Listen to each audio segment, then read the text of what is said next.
ನಾವು 100% ವಾಸ್ತು ಮಾಡಿದ್ದೀವಿ. ಬಟ್ ಈ ಮನೆಗೆ ಬಂದ್ಮೇಲೆ ಯಾಕೋ ಸ್ವಲ್ಪ ಸಮಸ್ಯೆಗಳಾಗ್ತಾ ಇದೆ, ಮಕ್ಕಳ ಪ್ರಾಬ್ಲಮ್ಸ್ ಆಗ್ತಾ ಇದೆ, ಅಥವಾ ಎಜುಕೇಷನ್ ವೈಸ್ ಏನೋ ಅಷ್ಟೊಂದು ಪಾಸಿಟಿವ್ ಅನ್ನಿಸ್ತಿಲ್ಲ.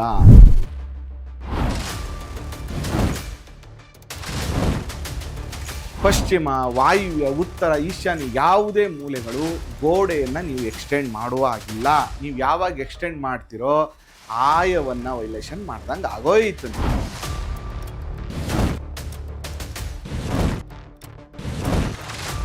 ಇನ್ಫಿನಿಟಿ ಏರಿಯಾ ಕೂಡಿಡುವಂತಹ ಹಣ, ಸ್ಥಿರತೆ ಇರುವಂತಹ ದಿಕ್ಕು ಯಾವುದು ಅಂದರೆ ಪಶ್ಚಿಮ ದಿಕ್ಕು. ನೀವು ಈ ರೀತಿಯಾಗಿ ಎಕ್ಸ್ಟೆಂಡ್ ಮಾಡಿಬಿಡ್ತೀರಾ.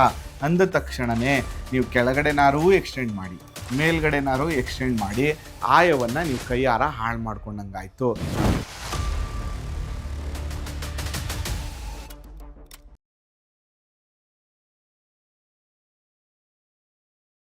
ಶ್ರೀ ಗುರುಭ್ಯೋ ನಮಃ. ಮಾಯಕಾರ ಪ್ರಭುವೇ ನಮಃ.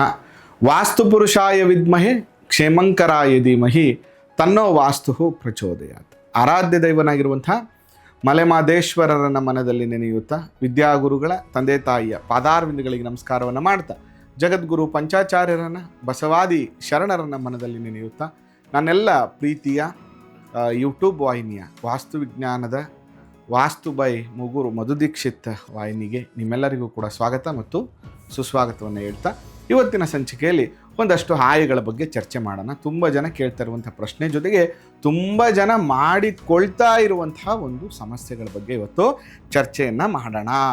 ನೋಡಿ, ತುಂಬ ಖುಷಿ ಏನಪ್ಪ ಅಂದರೆ ತುಂಬ ಜನ ಹುಬ್ಳಿ, ಧಾರವಾಡ, ರಾಯಚೂರು ಎಲ್ಲೆಲ್ಲಿಂದ ಬರ್ತಾರೆ ಪಾಪ. ಬಂದ್ಬಿಟ್ಟು ಗುರುಗಳೇ ಮನೆಯೆಲ್ಲ ಕಂಪ್ಲೀಟ್ ಆಗಿದೆ, ಅಥವಾ ಮನೆ ಆಲ್ಮೋಸ್ಟ್ ತಾರಸಿ ಲೆವೆಲ್ಗೆ ಬಂದಿದೆ, ಮನೆಯನ್ನು ಕಂಪ್ಲೀಟ್ ಮಾಡ್ತಾ ಇದ್ದೀವಿ, ಅಥವಾ ಪ್ಲ್ಯಾನ್ ಫೈನಲ್ ಮಾಡಿದ್ದೀವಿ, ಎಲ್ಲದಕ್ಕೂ ನೀವು ಕಾರಣ. ನೀವು ಹೇಳಿರುವ ಮತ್ತು ನಿಮ್ಮ ಎಲ್ಲ ವೀಡಿಯೋಸ್ಗಳನ್ನು ನೋಡಿಕೊಂಡು ನಾವು ಪ್ಲ್ಯಾನ್ಗಳು ಮಾಡ್ಕೋತಾ ಇದ್ದೀವಿ ಅಂತ ಹೇಳ್ತಾ ಇದ್ರೆ ಇಟ್ ಈಸ್ ವೆರಿ ಗುಡ್. ತುಂಬ ಖುಷಿ ವಿಷಯ ನನಗದು. ಯಾಕಂದರೆ ನಾನು ಪ್ರತಿ ಸರಿ ಹೇಳ್ತಾ ಇರ್ತೀನಿ, ಎಲ್ಲ ಕಡೆ ನಾನು ಬರೋಕ್ಕಾಗೋದಿಲ್ಲ.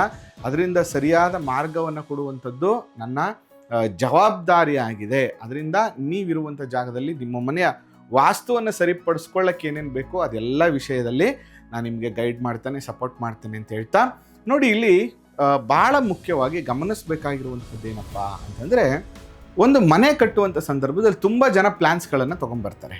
ಪ್ಲ್ಯಾನ್ನ ತೊಗೊಂಬಂದ್ಬಿಟ್ಟು ಏನು ಮಾಡ್ತಾರೆ ಅಂದರೆ, ಗುರುಗಳೇ 100% ವಾಸ್ತು ಮಾಡಿದ್ದೀವಿ, ನಮ್ಮ ಇಂಜಿನಿಯರ್ ಕೂಡ ವಾಸ್ತು ಎಕ್ಸ್ಪರ್ಟು, ಜೊತೆಗೆ ನಮಗೆ ತುಂಬ ಗೊತ್ತಿರೋರ ಬಳಿ ಕೂಡ ವಾಸ್ತು ಕನ್ಸಲ್ಟೇಷನ್ ಮಾಡಿಸ್ತಿದ್ದೀವಿ ಗುರುಗಳೇ ಅಂತ ಹೇಳ್ತಾರೆ. ನಾನು ಇಲ್ಲಿ ಯಾರನ್ನೂ ಸರಿ ಅಥವಾ ಯಾರದ್ದು ತಪ್ಪು ಅಂತ ನಾನು ಚರ್ಚೆ ಮಾಡೋದಿಲ್ಲ, ಆದರೆ ನೀವು ಮಾಡಿರುವ ತಪ್ಪುಗಳ ಬಗ್ಗೆ ಮಾತ್ರ ನಾನು ಚರ್ಚೆ ಮಾಡ್ತಾ ಹೋಗ್ತೇನೆ ಈ ಸಂಚಿಕೆಯಲ್ಲಿ ಅಂತ ಹೇಳ್ತಾ, ನೋಡಿ ತುಂಬ ಜನದೇನು ಪ್ರಶ್ನೆ, ಆಯಾ ಅಂದ್ರೆ ಏನು? ನೋಡಿ, ಇದು ನನ್ನ ಮನೆಯ ಕಾಂಪೌಂಡ್. ಇದರಲ್ಲಿ ಸೆಟ್ ಬ್ಯಾಕ್ ಏರಿಯಾ ಎಕ್ಸಾಂಪಲ್ಲು ಇಲ್ಲಿಂದ ಒಂದು 2.5 ಫೀಟು ಪಶ್ಚಿಮದಲ್ಲಿ, ಮತ್ತು ದಕ್ಷಿಣದಲ್ಲಿ ಒಂದು 2.5 ಫೀಟು, ಉತ್ತರದಲ್ಲಿ ಒಂದು 3.5 ಅಡಿ, ಪೂರ್ವದಲ್ಲಿ ಒಂದು 5 ಅಡಿ ಬಿಟ್ಟು ನಾನು ಏನು ಒಂದು ಪ್ರಾಪರಾಗಿ ಮನೆ ಕಟ್ತೀನೋ, ಚೌಕಾಕಾರವಾದಂಥ ಒಂದು ಆಯ ನಿರ್ಣಯ, ಒಂದು ಅಳತೆಯನ್ನು ನಾನು, ಅದು ಪೂರ್ವದಲ್ಲಾದರೆ ಧ್ವಜಾಯ ತುಂಬ ಒಳ್ಳೆಯದು, ಉತ್ತರಕ್ಕೆ ಗಜಾಯ ಒಳ್ಳೆಯದು, ಈ ರೀತಿಯಾಗಿ ಒಂದೊಂದು ದಿಕ್ಕಿಗೆ ಒಂದೊಂದು ಆಯ ತುಂಬ ಒಳ್ಳೆಯದು ಅಂತ ನನ್ನ ಅನೇಕ ಸಂಚಿಕೆಗಳಲ್ಲಿ ನಾನು ನಿಮ್ಗೆ ತಿಳಿಸ್ಕೊಟ್ಟಿದ್ದೀನಿ. ಹಾಗಾದರೆ ತುಂಬ ಜನದ್ದೇನು ಪ್ರಶ್ನೆ ಅಂದರೆ, ಮನೆ ಹೇಗೆ ಮಾಡಿರ್ತಾರೆ ಅಂತ ಹೇಳ್ತೀನಿ. ನೋಡಿ, ಇದೊಂದು ಮನೆ ಕಟ್ಟಿದ್ದೀರ, ಇದೊಂದು ಆಯ ಮಾಡಿದರೆ ಮನೆ ಪ್ರಾಪರಾಗಿ ಒಂದು ಯಾರ ಹತ್ರನೋ ಕನ್ಸಲ್ಟೇಷನ್ ಮಾಡಿ ಇದಕ್ಕೊಂದು ಆಯ ಮಾಡಿಸ್ಕೊಂಡಿದ್ದೀರ, ಧ್ವಜಾಯ ಮಾಡಿಸ್ಕೊಂಡಿದ್ದೀರ. ಅದಾದಮೇಲೆ ಏನಾಯಿತು, ಮನೆ ಕಟ್ಟಿದ್ರಿ, ಇಲ್ಲೊಂದು ಅಡುಗೆ ಮನೆ, ಇಲ್ಲೊಂದು ಮಾಸ್ಟರ್ ಬೆಡ್ರೂಮ್ ಮಾಡಿದ್ರಿ, ಅದಾದಮೇಲೆ ಇಲ್ಲೊಂದು ಎಂಟ್ರೆನ್ಸನ್ನು ಕೊಟ್ರಿ.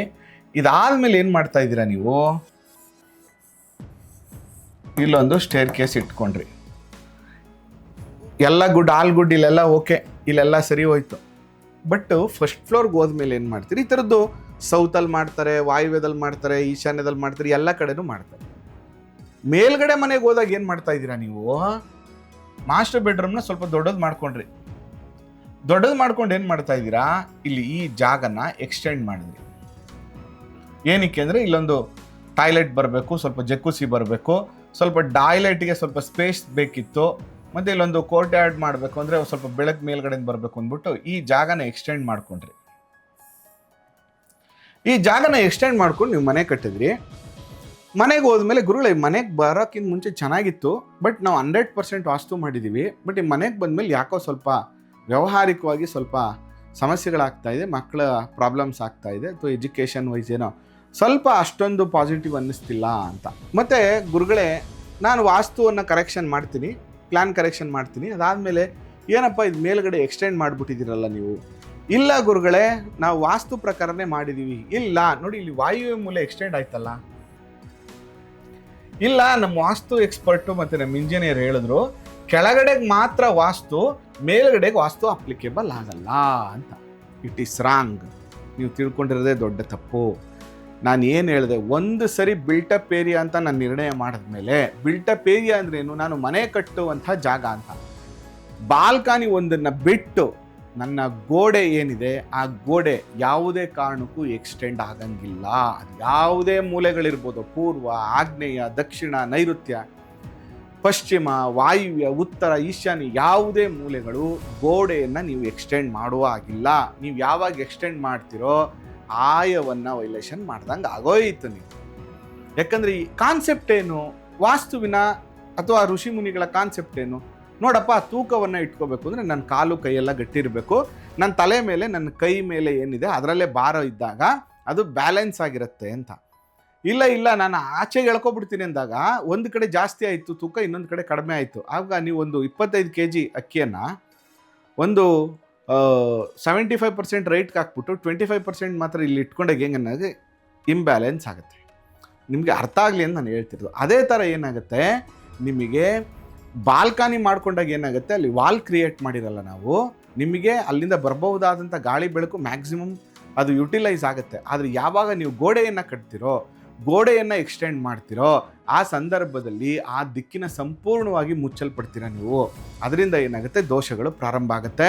ಆ ಇಡೀ ವಾಯುವ್ಯ ಮೂಲದಿಂದ ಬರುವಂತಹ ಎನರ್ಜೀಸ್, ಪಾಸಿಟಿವಿಟಿ ಏನಾಗುತ್ತೆ, ಕಮ್ಮಿ ಆಗುತ್ತೆ. ಇನ್ನು ಕೆಲವು ಸರಿ ಏನಾಗ್ಬಿಡುತ್ತೆ ನೋಡಿ, ನೈಋತ್ಯ ಮೂಲೆ ಇದೆಯಲ್ಲ, ಈ ನೈಋತ್ಯ ಮೂಲೆಯಲ್ಲಿ ಸ್ವಲ್ಪ ಗುರುಗಳೇ ನಮಗೆ ಜಾಗ ಸಾಕಾಗ್ತಿರ್ಲಿಲ್ಲ, ಅದಕ್ಕೆ ವಾಲ್ಡ್ರೂಬ್ ಮಾಡೋಕ್ಕೋಸ್ಕರ ನಾವು ಎಕ್ಸ್ಟೆಂಡ್ ಮಾಡ್ಕೊಂಡ್ವಿ. ನಮ್ಮ ಆಯ ಕರೆಕ್ಟಾಗಿದೆ, ಇಲ್ಲೇ ಇದೆ ಗುರುಗಳೇ ನೋಡಿ, ನೀವು ಕರೆಕ್ಟಾಗಿ ನೋಡಿ ಚೌಕಾಕಾರನೇ ಇದೆ, ಆದರೆ ಈ ವಾಲ್ಡ್ರೂಬ್ ಮಾತ್ರ ಎಕ್ಸ್ಟೆಂಡ್ ಮಾಡ್ಕೊಂಡ್ವಿ ಅಂತ. ಬಟ್ ನೀವು ವಾಲ್ಡ್ರೂಬ್ ಮಾಡಬೇಕು ಅಂದರೆ ಏನು ಮಾಡ್ತಾ ಇದ್ದೀರಾ, ನನ್ನ ಮುಖ್ಯ ಗೋಡೆಯನ್ನು ಎಕ್ಸ್ಟೆಂಡ್ ಮಾಡ್ತಾ ಇದ್ದೀರಾ. ನೋಡಿ, ನೀವು ಯಾವಾಗಲೂ ಕಾನ್ಸೆಪ್ಟನ್ನು ಅರ್ಥ ಮಾಡ್ಕೊಳ್ಳಿ. ಬೇಸ್ಮೆಂಟ್ ಅಂತ ಏನು ಕರಿತೀವಿ, ಪ್ಲಿಂತ್ ಏರಿಯಾ ಅಂತ ಏನು ಕರಿತೀವಿ, ಅದರಲ್ಲಿ ಒಳಾಯ, ವರಾಯ, ಮಧ್ಯಾಯ ಅಂತ ಇದೆ. ಇದನ್ನು ನಾವು ಪ್ರಾಪರಾಗಿ ತಿಳ್ಕೋಬೇಕು. ಅದ್ರ ಜೊತೆಗೆ ಮೇಯ್ನ್ ಬಂದು ಗೋಡೆ. ಆ ಗೋಡೆ ಯಾವಾಗ ಎಕ್ಸ್ಟೆಂಡ್ ಆಗುತ್ತೋ, ಅದು ಕೆಳಗಡೆ ಎಕ್ಸ್ಟೆಂಡ್ ಆಗಿರ್ಬೋದೋ ಅಥವಾ ಮೇಲ್ಗಡೆ ಎಕ್ಸ್ಟೆಂಡ್ ಆದಾಗ ಮಾತ್ರ ಅದು ದೋಷಪ್ರದವಾಗ್ತದೆ. ಅದರಿಂದ ನೀವು ಯಾವುದೇ ಕಾರಣಕ್ಕೂ ಈ ರೀತಿಯ ಎಕ್ಸ್ಟೆನ್ಷನ್ಸ್ಗಳನ್ನು ಮಾಡಬಾರ್ದು. ನೋಡಿ, ನೈಋತ್ಯ ಮೂಲೆಯನ್ನು ನೀವು ಎಕ್ಸ್ಟೆಂಡ್ ಮಾಡಿದ ತಕ್ಷಣವೇ ನಿಮಗೆ ಪ್ರಾಬ್ಲಮ್ ಏನು ಬಂದ್ಬಿಡುತ್ತೆ ಅಂತ ಹೇಳ್ತೀನಿ. ನೋಡಿ, ನೈಋತ್ಯ ಅಂದರೆ ಫ್ಯಾಮಿಲಿ ಇಶ್ಯೂ ಶುರುವಾಗುತ್ತೆ.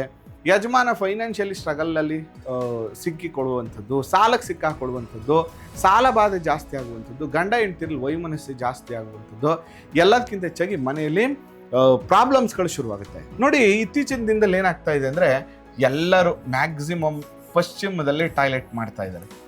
ಇಲ್ಲೇನಾಗ್ತಾ ಇದೆ, ನಾವೀಗ ಅವ್ರ ಜೊತೆ ಚರ್ಚೆನೂ ಮಾಡೋಕ್ಕಾಗ್ತಿಲ್ಲ. ಏನಕ್ಕೆ ಅಂದರೆ ಆಪ್ಷನ್ಸ್ ಇಲ್ಲ. ನೋಡಿ, ಇಲ್ಲಿ ಈಗ ನೈಋತ್ಯ ಮೂಲೆಗೆ ವಾಯುವ್ಯದಲ್ಲಿ ನನ್ನ ಬಾತ್ರೂಮ್ ಮಾಡ್ತೀನಿ ಅಂದ ತಕ್ಷಣ ಅದು ಪಶ್ಚಿಮಕ್ಕೆ ಹೋಗ್ಬಿಡುತ್ತೆ. ಆ ಪಶ್ಚಿಮವನ್ನು ಅರ್ಧ ಮಾಡಿದ್ಬಿಟ್ಟು ಅರ್ಧ ವಾಕಿನ್ ಮಾಡ್ಕೊಂಡ್ರೆ ಇನ್ನು ಇದು ಟಾಯ್ಲೆಟ್ ಆಗುತ್ತೆ. ಯಾವಾಗ ಇಲ್ಲಿ ವಾಕಿನ್ ಪ್ಲೇಸ್ ಟಾಯ್ಲೆಟ್ ಬಂದ್ಬಿಡುತ್ತೋ ನಿಮಗೆ ಪ್ರಾಬ್ಲಮ್ ಶುರುವಾಯಿತು. ಏನು ಮಾಡ್ತಾರೆ, ಈ ಪಶ್ಚಿಮವನ್ನು ಟಾಯ್ಲೆಟ್ಗೋಸ್ಕರ ಎಕ್ಸ್ಟೆಂಡ್ ಮಾಡ್ತಾರೆ. ನನ್ನ ಮನೆಯ ಮೇನ್ ಗೋಡೆ ಎಲ್ಲಿದೆ, ಇಲ್ಲಿದೆ. ನನ್ನ ಮನೆಯ ಮೇನ್ ಗೋಡೆ ಇಲ್ಲಿದೆ, ಬಟ್ ನಾನು ಟಾಯ್ಲೆಟ್ಗೋಸ್ಕರ ಏನು ಮಾಡ್ತಾ ಇದ್ದೀನಿ, ಇದನ್ನು ಎಕ್ಸ್ಟೆಂಡ್ ಮಾಡ್ತಾ ಇದ್ದೀನಿ. ಇಲ್ಲಿ ಸೌತಲ್ಲಿ ಯಾರೋ ಒಂದು ಟಾಯ್ಲೆಟ್ ಮಾಡ್ಕೊಂಡವ್ರು, ಇಲ್ಲಿ ಇದಕ್ಕೋಸ್ಕರ ಏನು ಮಾಡ್ತಾ ಇದ್ದಾರೆ, ಇವರು ಎಕ್ಸ್ಟೆಂಡ್ ಮಾಡ್ತಾ ಇದ್ದಾರೆ. ನೇಮು, ಫೇಮು, ರಿಯಲ್ ಎಸ್ಟೇಟಲ್ಲಿ ಬಿಸ್ನೆಸ್ ಹಾಳಾಗುವಂಥದ್ದು, ಫೈನಾನ್ಷಿಯಲಿ ಸ್ಟ್ರಗಲ್ ಆಗುವಂಥದ್ದು, ಮಕ್ಕಳ ಎಜುಕೇಷನ್ ಪ್ರಾಬ್ಲಮ್ ಆಗುವಂಥದ್ದು, ಇನ್ಫಿನಿಟಿ ಏರಿಯಾ ಕೂಡಿಡುವಂತಹ ಹಣ, ಸ್ಥಿರತೆ ಇರುವಂತಹ ದಿಕ್ಕು ಯಾವುದು ಅಂದರೆ ಪಶ್ಚಿಮ ದಿಕ್ಕು. ಮತ್ತು ಎಂಪ್ಲಾಯೀಸ್ ಅಂದರೆ ಎಂಪ್ಲಾಯೀಸಿಂದ ಒಂದು ಒಳ್ಳೆ ಕೆಲಸವನ್ನು ತೊಗೋಬೇಕು, ಅವ್ರ ಜೊತೆ ಒಂದು ಒಳ್ಳೆ ರಿಲೇಷನ್ಶಿಪ್ ಬೇಕು ಅಂದರೆ ಪಶ್ಚಿಮ ಇಂಪಾರ್ಟೆಂಟು. ನೀವು ಈ ರೀತಿಯಾಗಿ ಎಕ್ಸ್ಟೆಂಡ್ ಮಾಡಿಬಿಡ್ತೀರಾ. ಅಂದ ತಕ್ಷಣವೇ ನೀವು ಕೆಳಗಡೆನಾರೂ ಎಕ್ಸ್ಟೆಂಡ್ ಮಾಡಿ, ಮೇಲ್ಗಡೆನಾರು ಎಕ್ಸ್ಟೆಂಡ್ ಮಾಡಿ ಆಯವನ್ನು ನೀವು ಕೈಯಾರ ಹಾಳು ಮಾಡ್ಕೊಂಡಂಗಾಯಿತು. ನೀವು ಯಾವ ಏರಿಯಾನ ಎಕ್ಸ್ಟೆಂಡ್ ಮಾಡ್ಕೋತಿರೋ ಅಂದರೆ ನಿಮ್ಮ ಮುಖ್ಯ ದ್ವಾರವನ್ನು ಎಕ್ಸ್ಟೆಂಡ್ ಮಾಡ್ಕೋತಿರೋ ಅಲ್ಲಿಗೆ ನಿಮಗೆ ಪ್ರಾಬ್ಲಮ್ಗಳು ಶುರುವಾಯಿತು. ನಾನು ತುಂಬ ಸರಿ ಹೇಳ್ತಾ ಇರ್ತೀನಿ, ಅಯ್ಯೋ ವಾಸ್ತು ಕನ್ಸಲ್ಟೆಂಟ್ ಅಂದ್ರೇ ಕಷ್ಟ ಗಣಪ್ಪ, ಇದಕ್ಕಷ್ಟು ಅದಕ್ಕಷ್ಟು ದುಡ್ಡು ಖರ್ಚು, ಅದು ಮಾಡ್ಕೊಳ್ಳಿ ಅಂತಾರೆ, ಇದು ಮಾಡ್ಕೊಳ್ಳಿ ಅಂತಾರೆ. ಕರೆಕ್ಟು, ಅಗ್ರಿ, ನೀವು ಹೇಳೋದೆಲ್ಲ ಕರೆಕ್ಟೇ. ಆದರೆ ಪ್ರಾಬ್ಲಮ್ ಯಾರಿಂದ ಆಗ್ತಾಯಿದೆ? ನಿಮ್ಮಿಂದನೇ ಫಸ್ಟ್ ಪ್ರಾಬ್ಲಮ್ ಆಗ್ತಿರೋದು. ನೀವು ಮನೆ ಕಟ್ಟುವಾಗಲೇ ಅಥವಾ ಯಾವುದೋ ಒಂದು ಅಪಾರ್ಟ್ಮೆಂಟ್ ತಗೊಳ್ಳುವಂಥ ಸಂದರ್ಭದಲ್ಲೇ ಅಥವಾ ಯಾವುದೋ ಒಂದು ಮನೆ ಪರ್ಚೇಸ್ ಮಾಡುವಂಥ ಸಂದರ್ಭದಲ್ಲೇ ಕನ್ಸಲ್ಟೇಷನ್ ಫೀಸ್ ಕೊಟ್ಬಿಟ್ಟು ಇದು ಸರಿ ಇದೆಯಾ ಅಥವಾ ಮನೇನ ವಾಸ್ತು ಪ್ರಕಾರ ಕಟ್ಟಬಹುದಾ, ಕಟ್ತಾ ಇದೀವಾ, ಸರಿ ಇದೆಯಾ ಅಂತ ಒಂದು 4-5 ದಿನ ಅವ್ರ ಜೊತೆ ಟೈಮ್ ಸ್ಪೆಂಡ್ ಮಾಡಿದ್ರೆ ನೀವು ಪರಿಹಾರನ ಮಾಡುವಂಥ ಅವಶ್ಯಕತೆನೇ ಇರಲ್ಲ. ನಮ್ಮ ಮೂಲ ವೇದಿಕ ವಾಸ್ತು ಹೇಳುವಂಥದ್ದು ಸಮಸ್ಯೆಗಳನ್ನು ಯಾಕೆ ಮಾಡ್ಕತ್ತೀಯಪ್ಪ, ಸಮಸ್ಯೆಗಳ ಬರದೇ ಇರುವಂತಹ ರೀತಿಯಲ್ಲಿ ನೀನು ಗೃಹ ನಿರ್ಮಾಣವನ್ನು ಮಾಡು. ನೋಡಿ, ನಿಮ್ಮ ಅವಶ್ಯಕತೆಗಳು ಜಾಸ್ತಿ ಆಗ್ತಾ ಇದೆ. ನಿಮಗೆ ಯುಟಿಲಿಟಿ ಬೇಕು, ಪ್ರತಿ ಒಂದು ರೂಮ್ಗೂ ಬಾತ್ರೂಮು ಟಾಯ್ಲೆಟ್ಸ್ಗಳು ಬೇಕು, ಅದ್ರ ಜೊತೆ ಎಕ್ಸ್ಟ್ರಾ ಯುಟಿಲಿಟಿ ಪಾತ್ರೆ ತೊಳಿಯಕ್ಕೆ ಬೇಕು, ಬಟ್ಟೆ ಒಗಿಯಕ್ಕೆ ಬೇಕು, ಅದ್ರ ಜೊತೆ ಬಾಲ್ಕನಿ ಕೂತ್ಕೊಳ್ಳೋಕ್ಕೆ ಜಾಗ ಬೇಕು. ನೀವು ಇಷ್ಟೆಲ್ಲ 30-40 ಅಥವಾ ಒಂದು 50-30 ಇರಬರ ಎಲ್ಲ ಯುಟಿಲೈಸ್ನ ನೀವು ಒಂದು ಚಿಕ್ಕ ಜಾಗದಲ್ಲಿ ಮಾಡ್ಕೋಬೇಕು ಅಂದರೆ ಹೇಗೆ? ಅದಕ್ಕೆ ಯಾವಾಗಲೂ ನಾವು ಏನು ಹೇಳ್ತೀವಿ ಅಂದರೆ, ಪ್ರಾಪರ್ ಗಾಳಿ ಬೆಳಕು ಬರುವಂಥ ರೀತಿಯಲ್ಲಿ ಸ್ವಲ್ಪ ನಮ್ಮ ಆಸೆ ಆಕಾಂಕ್ಷೆಗಳು ಅವಶ್ಯಕತೆಗಳನ್ನು ಸ್ವಲ್ಪ ಮಟ್ಟಕ್ಕೆ ಕಡಿಮೆ ಮಾಡಿಕೊಂಡು ಗೃಹ ನಿರ್ಮಾಣ ಮಾಡಿದ್ದೇ ಆದರೆ 100% ನಿಮಗೆ ಒಳ್ಳೆ ರಿಸಲ್ಟ್ ಕೊಡುತ್ತೆ ಅಂತ ಹೇಳ್ತಾ, ನಿಮಗೆ ನಾನು ಹೇಳ್ತಾ ಇರುವಂಥ ಕಾನ್ಸೆಪ್ಟ್ ಪ್ರಾಪರಾಗಿ ಅರ್ಥ ಆಗಿದೆ ಅಂತ ಭಾವಿಸ್ತಾ ಈ ಸಂಚಿಕೆನ ಮುಗಿಸ್ತಾ ಇದ್ದೇನೆ. ನಿಮಗೂ ಕೂಡ ವಾಸ್ತು ಬಗ್ಗೆ ತಿಳ್ಕೊಬೇಕು, ವಾಸ್ತು ಕನ್ಸಲ್ಟೇಷನ್ ಬೇಕು, ಭೇಟಿ ಮಾಡಬೇಕು ಅಂದರೆ ಖಂಡಿತವಾಗಿಯೂ ಕರೆ ಮಾಡಿ ಅಂತ ಹೇಳ್ತಾ ಈ ಸಂಚಿಕೆನ ಮುಗಿಸ್ತಾ ಇದ್ದೇನೆ. ಮಲೆಮಹದೇಶ್ವರ ಅನುಗ್ರಹ ಸದಾ ನಿಮ್ಮ ಮೇಲಿರಲಿ.